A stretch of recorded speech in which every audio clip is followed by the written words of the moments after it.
নিজেকে এমন ভাবে তৈরি করুন যে পাবে সে গর্ব করবে, আর যে হারাবে সে আফসোস করবে।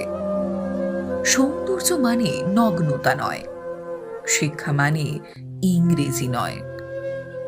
নিজের স্ত্রীকে সম্মান করুন। শুধুমাত্র দুমুঠো ভাত কাপড়ের জন্য সে তার বাবা মাকে ছেড়ে আসেনি। আমরা এমন এক দেশে বাস করি যে দেশে প্রায় সবাই মা পাগল, অথচ বৃদ্ধাশ্রমের শেষ নেই। গায়ের রং কালো হলেও তাকে ভালোবাসা যায়, কিন্তু মনের রং কালো হলে তাকে কখনোই ভালোবাসা যায় না। যারা ক্ষমতার প্রভাবে মানুষকে মনে করে পণ্য, তাদের স্বভাব চরিত্র অনেকটাই হয়ে ওঠে বন্য। তেল মেরে ওপরে ওঠা যায়, তবে বেশিক্ষণ স্থির থাকা যায় না।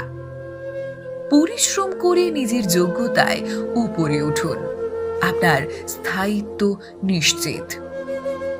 অনেকেরই বাবা রেখে যাওয়া সম্পদ মনে হতে পারে অল্প, কিন্তু এগুলোই আপনার বাবার হাজার ফোঁটার ঘামে ভেজা গল্প। আপনি যখন মানুষ হয়ে জন্মগ্রহণ করেছেন, তখন মনুষ্যত্ব বজায় রাখা আপনার ধর্মের মধ্যেই পড়ে। যদি হাওয়া খেতে হয়, নদীর ধারে যান। যদি সুন্দর পর্ব দেখতে চান, তাহলে হিমালয়ে যান। ভালো মানুষ হতে হলে ভালো মানুষের সঙ্গে মিশতে হয়, ভালো মানুষের লেখা পড়তে হয়, ভালো মানুষের জীবনী পড়তে হয়। লোহাকে কেউ কষ্ট দিতে পারে না, কিন্তু তার নিজের মরীচিকা তাকে নষ্ট করে দেয়। একইভাবে আপনাকেও কেউ কেউ কষ্ট দিতে পারবে না, কিন্তু আপনার চিন্তা আপনাকে হারাতে পারে।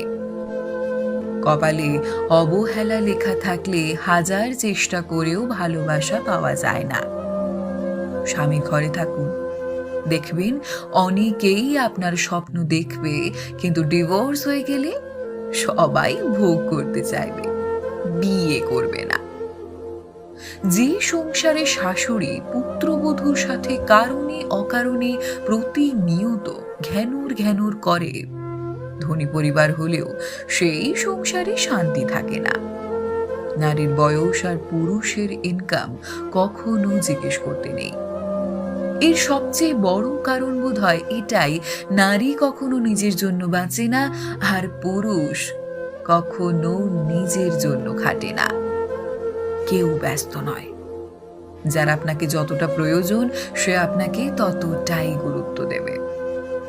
মা সবার অভাব পূরণ করতে পারে, কিন্তু মায়ের অভাব কেউ পূরণ করতে পারে না।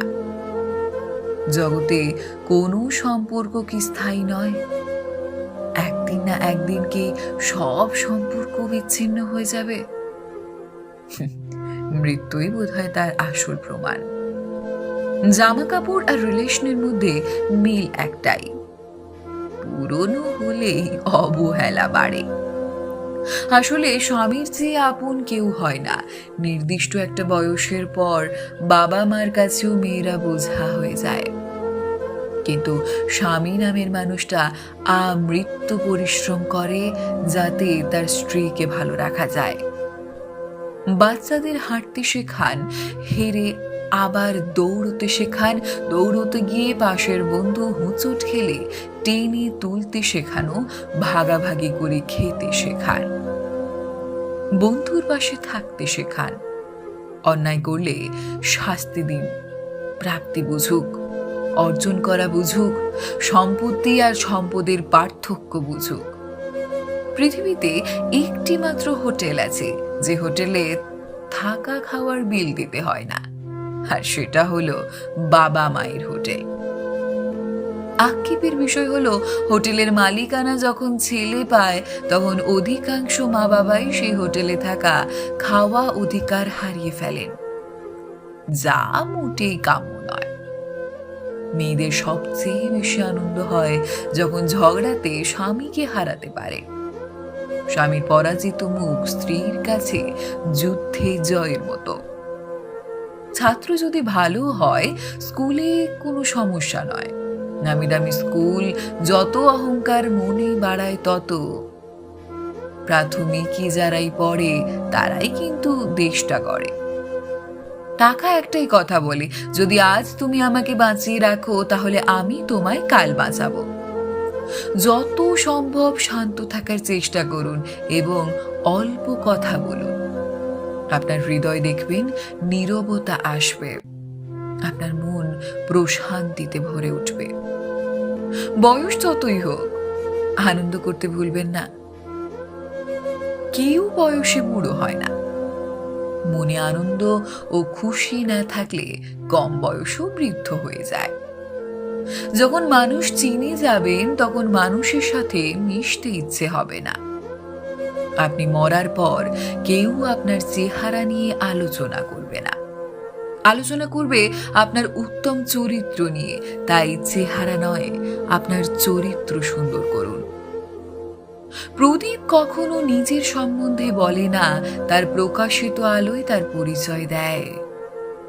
ঠিক তেমনি আপনি আপনার সম্বন্ধে অন্যের কাছে কিছু বলতে যাবেন না, শুধু ভালো কর্ম করে যান, কর্মই আপনার পরিচয় দেবে।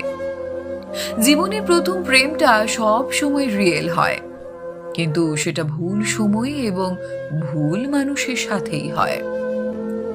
অপমানের উচিত শিক্ষা অপমান নয়, এমন কিছু করে দেখান যেন সে নিজেই নিজের কাছে ছোট হয়ে যায়।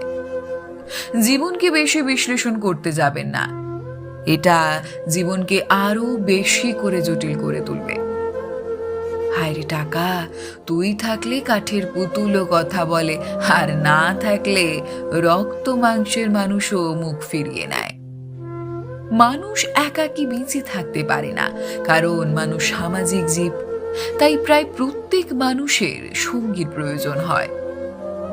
বাবারা কখনো মাথার ঘাম পায়ে ফেলে উপার্জন করার কষ্টে কাঁদেন না। বাবারা তখনই কাঁদেন যখন দেখে তাদের উপার্জিত অর্থের দ্বারা সন্তানদের মানুষ করতে গিয়ে ব্যর্থ হয়েছে, অথবা সন্তানরা মানুষের বদলে অমানুষ হয়েছে।